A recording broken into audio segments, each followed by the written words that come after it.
안녕하세요. 주혜주의 만극장 여행 이야기 주혜주입니다.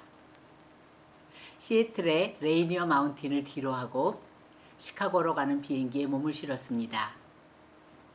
시카고는 미국 어디에서나 비슷한 시간이 걸리는 교차로 같은 교통의 요지로 공항은 늘 많은 사람들로 붐빕니다. 시카고는 대도시 중에서 서울보다 확실히 추운 도시로 알려져 있고 또 겨울에 눈이 많이 내리는 다설지로 손꼽히는 만큼 겨울에 폭설로 인해서 항공편들이 무더기로 결항이 되거나 지연되는 사태가 발생하는데 저도 두 번째 시카고를 방문했을 때 이 시카고 폭설에 갇혀서 비행기 안에서 대책 없이 기약 없이 꼼짝없이 비행기 뜨기만을 기다렸던 생각을 하면 지금도 몸서리가 쳐집니다. 미국 교통의 요지답게 시카고 중심에 있는 크고 아름다운 시카고 유니언역을 중심으로 미국 전역으로 암트랙의 여객 철도망이 뻗어나가고 오대오로 나가는 도시 내에 운하가 있어 바지선도 댕기고 수상 택시도 다닙니다.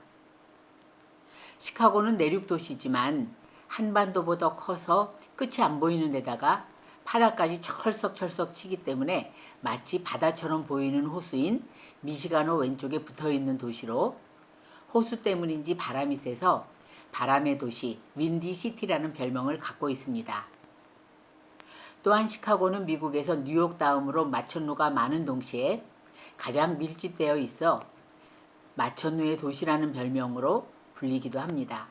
우스갯소리로 교도소조차 28층짜리 고층으로 지어져 있다고 하네요. 오늘날의 시카고가 생겨난 데는 19세기 후반 대화재가 발생하여 도심의 절반 이상이 소실된 아픈 과거가 있습니다.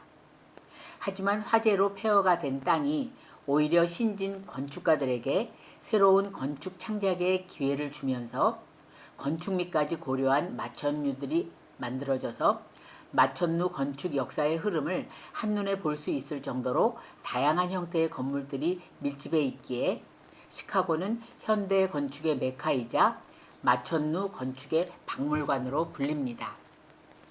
시카고에서 가장 높은 건물은 한때 세계 최고 높이의 빌딩이었던 지금은 윌리스 타워로 이름이 바뀐 110층 건물인 시카고의 랜드마크 시어스 타워이고 그 다음으로 높은 건물은 100층짜리 초고층 주상복합 빌딩인 존 행콕 센터인데 시카고에서 가장 높은 빌딩인 두 건물 전망대에서 내려다보는 풍경이 가히 경이로워 여행객들의 발걸음이 끊이지 않는 곳들입니다.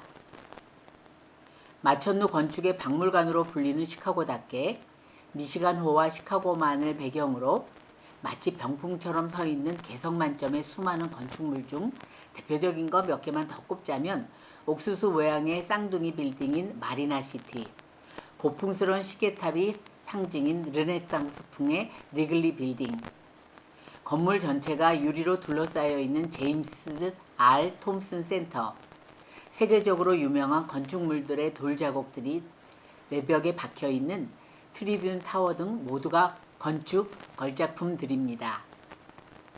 시카고의 건축물들을 제대로 구경하는 방법으로는 시내 관람차와 시카고 강을 따라 건축물 투어 크루즈가 있는데 이 두 방법 모두 건물에 대한 뒷얘기와 건축가에 대한 설명이 곁들여지기 때문에 건축에 관심이 많은 사람들에겐 최고의 관광 코스입니다.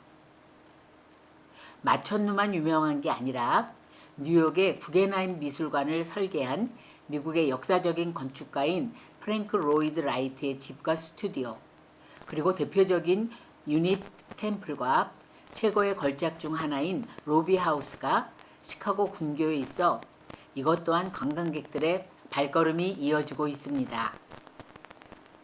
시카고는 올댓 재즈를 히트시키며 영화로도 제작된 뮤지컬 시카고의 배경이 된 곳으로 1920년대까지만 해도 시카고는 재즈의 중심지였고 미국 각지의 재즈나 블루스 연주자들이 시카고로 몰려들었으며 무디 워터스, 척 베리 같은 유명 가수가 시카고에서 활동했다고 합니다. 그런가 하면 남자분들은 시카고 하면 제일 먼저 이 사람을 손에 꼽으시겠죠? 바로 농구의 황제 마이클 조던의 도시. 마이클 조던의 시카고 불스의 도시가 시카고이죠. 시카고의 또 다른 명물로는 시카고의 다운타운 동쪽 미시간호 호수변에 있는 녹음이 울창한 그랜트 파크가 있는데 19세기 시카고 대화재에서 생겨난 잔해들을 미시간호에 버리면서 생긴 매립지에 빌딩을 건축하는 대신 시민들을 위해 만들어진 공원이라 합니다. 그랜트 공원은 자전거와 조깅을 하는 산책로와 테니스, 미식 축구장 등의 시설이 갖추어져 있으며 공원 중앙에는 프랑스 베르사유 궁전에 있는 분수를 본따서 만든 형형색색의 분수인 클래런스 버킹엄 기념 분수가 있으며 야외 공연장에서는 하절기에 팝 콘서트, 오페라, 발레 등의 공연이 열리고 매년 재즈 페스티벌, 블루스 페스티벌은 물론 세계 최대의 야외 음식 축제인 테이스트 오브 시카고가 열린다고 합니다. 이 공원의 남쪽에는 애들러 천문대, 세드 수족관, 필드 자연사 박물관 등이 위치한 박물관 캠퍼스가 자리가 잡고 있습니다. 시카고의 필드 자연사 박물관은 백화점 마샬 필드 앤 컴퍼니의 창립자인 마샬 필드의 기부금으로 설립되었으며 여기에는 약 2천만 점의 표본수를 소장하고 있는 최첨단 과학 및 발명 박물관입니다.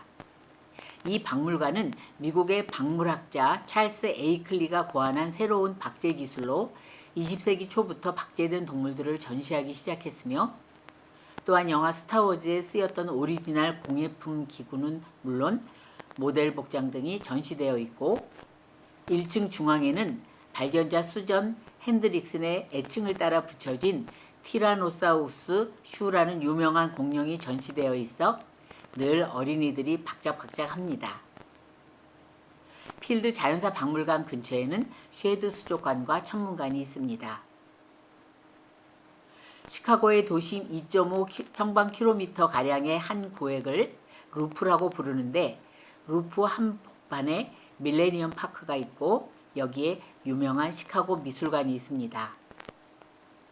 이 미술관은 뉴욕의 메트로폴리탄 미술관, 보스턴의 보스턴 미술관과 함께 미국 3대 미술관으로 꼽히며 수세기에 걸친 약 30만 점의 전 세계 예술품이 소장되어 있다고 하네요.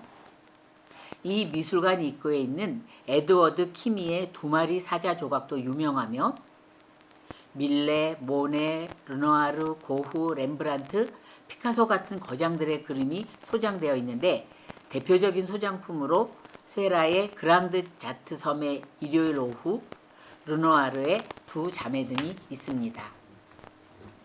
시카고 박물관이 있는 밀레니엄 파크는 광활한 녹지 공간과 건축, 기념 조각품, 그리고 주변 풍경이 잘 어울리게 디자인된 공원으로 둥근 모양 때문에 콩을 뜻하는 더 빈이라는 별칭으로 더 유명한 무게가 무려 1100톤에 이르기 때문에 야외에 설치된 조형물 중에 세계에서 가장 무거운 것으로 알려져 있는 스테인레스로 된 거대 조각품인 클라우드 게이트가 있습니다. 또한 스페인 출신의 하우메 플란세의 설계에 시카고 시민들의 아이디어를 더해 제작되었다는 크라운 분수는 LED 타워의 스크린에 시카고 시민 1000명의 얼굴이 13분마다 바뀌어 나타나는 것이 특징으로 유명하다고 합니다. 이외에도 밀레니엄 파크에는 빈햄 파빌리온, 각종 클래식 음악과 공연이 열리는 제이 프리츠커 파빌리온 등 개성이 넘치는 조형물들이 많습니다. 대충 빠르게 둘러봤는데도 시카고의 볼거리가 굉장히 풍성하죠. 그 외에도 시카고 하면 여러분은 뭐가 떠오르세요? 마피아죠. 과거에는 알카포네를 비롯한 마피아들의 근거지로 악명 높았으나 최근에는 꾸준한 범죄 퇴치 노력으로 사정이 많이 좋아졌다고 하니 이젠 더 이상 시카고에서 마피아에 대한 과거를 묻지 말아야 되겠죠? 시카고 하면 빼놓을 수 없는 게 또 시카고 피자인데 여기에는 그만한 이유가 있더라고요. 바로 미국 치즈의 약 4분의 1을 생산하는 미국 제1의 낙농 지역인 위스콘신주가 시카고와 이웃하고 있는 덕분입니다. 이처럼 볼거리가 넘쳐나는 시카고가 제게는 더욱더 친근하게 느껴졌던 이유가 따로 있습니다. 바로 제게 친한 대학 친구가 2명이 살고 있고, 또 제가 병동 수간호사로 근무할 때 같이 일하던 후배 간호사가 있기 때문이었습니다. 즉, 오랜 친구들과 오랜만에 만난 반가운 만남, 그리고 정겨운 담소가 있었기에 시카고의 여행이 더 즐겁고 의미가 있었다고 믿어 마지 않습니다. 마지막으로 시카고에서 얻은 교훈 하나를 여러분과 하나 나누자면, 하루는 제가 먼저 말씀드렸던 필드 자연사 박물관을 가는 날이었는데, 그날따라 친구는 다른 일정이 있어서 빠지고 친구의 남편이 운전을 하고 제가 그 옆자리에 앉고 친구의 2 자녀, 아들과 딸이 뒷좌석에 앉아서 차를 타고 가고 있었습니다. 저는 그냥 무심코 조수석에 탔는데, 가는 도중에 뒷좌석에 앉았던 친구의 아들이 영어로 아빠한테 "아빠, 왜 엄마 자리에 엄마 친구 이모가 타고 있는 거야?" 라고 볼멘 소리를 하는 게 아니겠습니까? 그 순간 제가 아차 싶었습니다. 저는 무심코 한 행동이 그 친구의 아들 눈에는 이상하고 조금 걱정스럽게 보였나 봅니다. 이 일을 겪고 나서 저는 남편이 아닌 남자가 운전할 때는 조수석에 앉지 않고 반드시 뒷좌석에 앉곤 합니다. 친구의 아들이 저에게 큰 교훈을 준 것이었습니다. 멋진 볼거리가 풍성한 도시, 결이 고운 친구들과의 정다운 담소, 그리고 일상생활에서 얻은 값진 교훈까지 곁들여진 시카고의 정겹고도 멋진 여행이었습니다. 멋진 여행을 할 수 있도록 함께해준 친구들과 친구들 가족에게 이 자리를 빌어서 다시 한번 깊은 감사를 드립니다. 오늘 영상 함께해 주셔서 감사합니다.